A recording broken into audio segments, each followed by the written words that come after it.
Welcome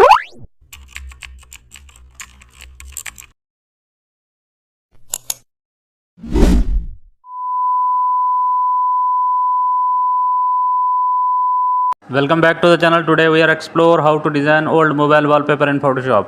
Open Photoshop and set canvas size to classic mobile resolution. Fill the background with a solid color or gradient. And import textures like pixels, noise, paper or grain. Set blending mode of textures layers to overlay or multiply. Add geometric shapes or pixel style patterns. Use the gradient tool with radical style for a soft old school glow. Insert vintage icons or small cliparts for decorations. Apply color overlay with muted tones like brown, teal, and gray. Use the text tool to add style typography. Add layer style stroke for a pixel border effect. Reduce image sharpness slightly for a classic low res feel. Duplicate